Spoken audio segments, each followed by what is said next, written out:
Hello everyone, this is Cherie.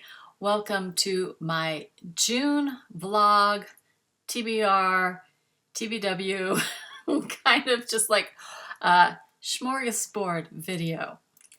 All right, so where did I last leave you? Let me tell you, the Pomodoro method is something I highly recommend.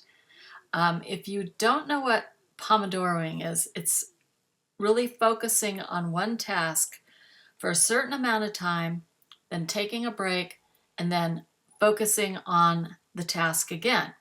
And normally, a Pomodoro is 25 minutes, then you get a 5-minute break, then you go back for 25 minutes, 5 minutes, etc., etc.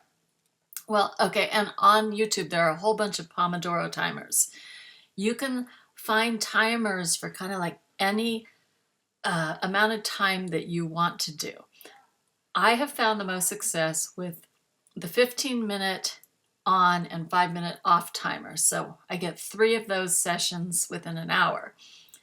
And that has really helped me because what I do is I'll do 15 minutes working on the breakdown for my script, the 99%. Then I'll take a 5-minute break. And in the break, you do stuff like, if you need a snack or you have to get water or you want to like do some jumping jacks or check your messages, it's just really quick stuff. Then I'll come back and I will do 15 minutes of reading a book because my book reading has been horrible this year. I've only read 4 books and we're halfway through the year. And then the last one I will do is I will watch 15 minutes of a Harvard the Harvard PhD program recommended narrative videos from the list. And I'll go more into that at the end of the video. But yeah, so basically for the 99% movie, I'm still doing the breakdown, but I should have a new video up on my channel about the second stage of the breakdown sometime in June. And then books. Okay, last month I actually read 2 books, and that's because of this Pomodoro system. And one of them was really short. That one was called The Employees, and it's a sci-fi novel, and it's based on just a series of interviews with people on a spaceship when something happened between the humans and the cyborgs on the ship. And I don't want to give too much away, but it was really interesting. And I think it's either from Sweden or Denmark or one of those Nordic kind of countries. Really interesting. All right, and then I read one called Mother-Daughter Murder Mystery, which was by a local author who actually lives in the Santa Cruz Mountains. And so she talked about a bunch of, local places, and that was fun. And, the thing about thrillers and murder mystery type books, they're really easy to read. And it's funny because I haven't really written scripts in those genres, but those are the ones I kind of like reading because they capture my interest, and I just keep reading all the way through. So go figure. Maybe I should write a thriller or a mystery. Although I know mysteries are hard. You have to figure everything out in advance. Then this was Odd Magic. I had checked it out at the library. It's by the author of my favorite trilogy, which is the Riddle Master trilogy. It's Patricia A. McKillop, and I've talked about her in the last 2 videos. Anyway, I'm not finished, but I'm almost finished. This is wonderful. I love this book. I'm assuming it will stick the landing. This is probably one that I will purchase and put in my collection. Odd Magic, Patricia A. McKillop. All right, and then last month I had also finished the graphic novel for Parable of the Sower. When I turned that in, then the library finally got me my normal copy of the actual novel. I've only read the first chapter of this, and I think it's a little different. Of course, for the graphic novel, they're going to have to, do things differently than in a novel. But just from what I've read, just in the introduction, whatever that's called, and then the first chapter, I think it's going to be a little different. So I'm looking forward to it. Maybe I can finish it in June. I don't know. I really need to prioritize my 99% movie. But here's the thing also, I only have during the work week about 3 hours a day to focus on stuff. And the best time for me is the morning. I usually only have about an hour before I go to work. When I come home from work, I'm pretty tired, and it's hard for me to focus on detail-oriented stuff like the 99% is. So, yeah, that's why it's moving like molasses, basically, but it's moving. All right, and then, okay, so let's go on to the Harvard.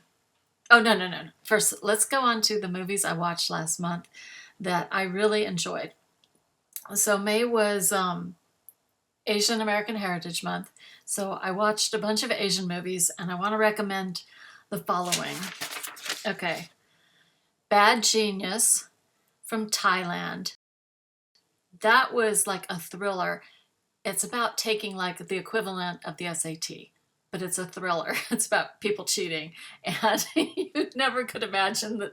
Oh, I was so tense the whole time. You could never imagine being so tense, just like, oh my gosh, they're taking a test.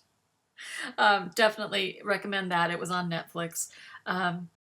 DDLJ from India. That's the longest running in theater movie.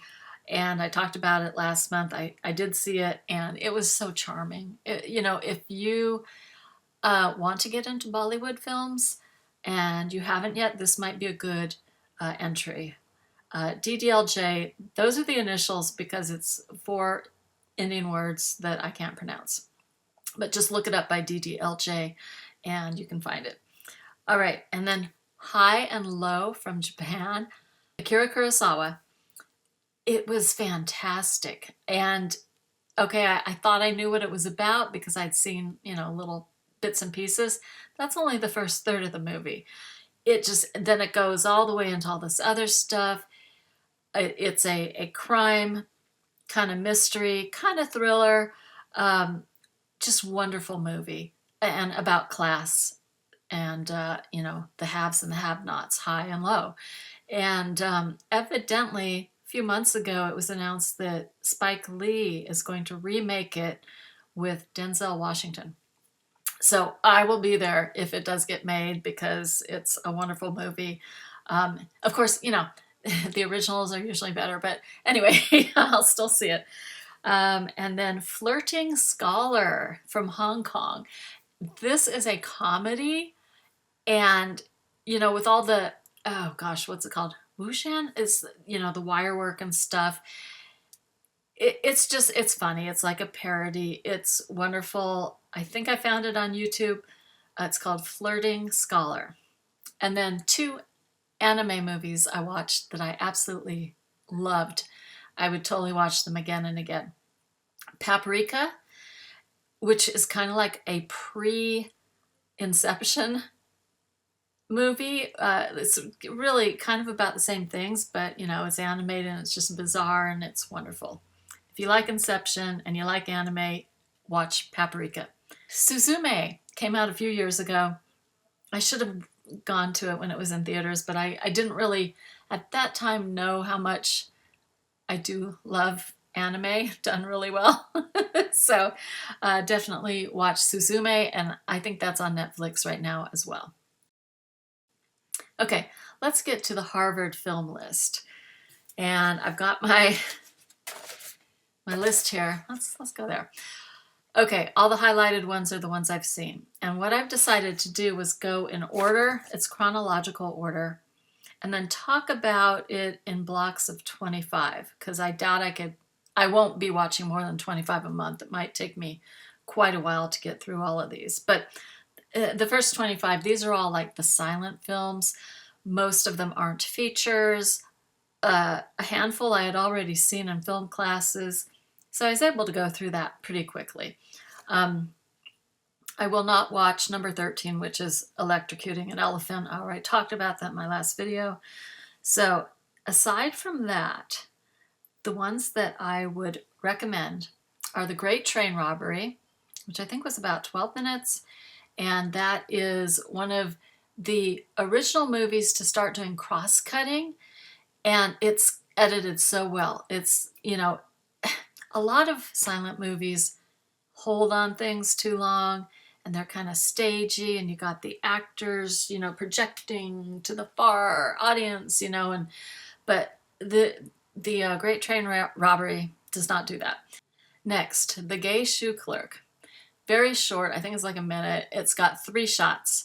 Well, basically, like they shot 2 shots and then they put one of them in the middle, so it's an insert. So you've got your establishing shot, your close-up, and then back to the establishing. And it's a comedy, and it's about a woman coming in to try on a shoe. And what made it unique at the time was because they went to a close-up of, like the shoe. But it's cute, and it made me laugh out loud. So definitely watch The Gay Shoe Clerk. And then the last one I would recommend out of the first 25 recommends a weird word. Okay, it's called The Teddy Bears. Now, Theodore Roosevelt was evidently a bear hunter, but evidently at one point in his life he had saved a cub, and they named the bears, the stuffed bears, after Theodore Teddy Roosevelt. So that's why they're called teddy bears. So this is a reimagination of Goldilocks and the Three Bears. And there are people dressed in bear costumes who are the Three Bears. So they leave.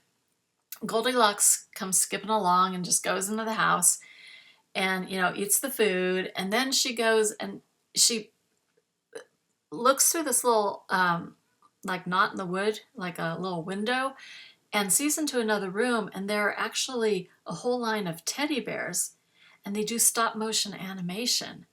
And it's wonderful. It's like a little acrobatic scene. And I don't know if this was the very first stop motion animation, but it was good. It was really good.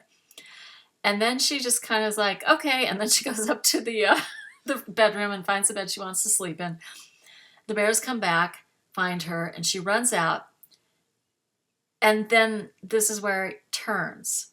And basically, she's running away from the bears who are chasing her through the snow. Theodore Roosevelt happens to be out hunting, and he has his shotgun, and you got to watch the rest of the movie. But I was just like, oh my gosh, what's going on? And read the comments. It's on YouTube. Just read the comments in the YouTube video. They're like, wow, that was a turn. Wow, that was really dark. Wow. Yeah, so that was a WTF film, and it's a short, silent, animated film from the early 1900s. All right, so anyway, yeah, so those are the ones that I recommend for the first 25 of the Harvard PhD narrative film list. And I don't know if I'll get through the next 25, by the next time I do one of these. There's two of these are series, and one of them is just one line, and it's 10 episodes. And that's The Vampires, or Les Vampires. It's a French silent thing. And then a couple of these movies are like 3 hours long and stuff like that. So that's also why I put these films in the Pomodoro.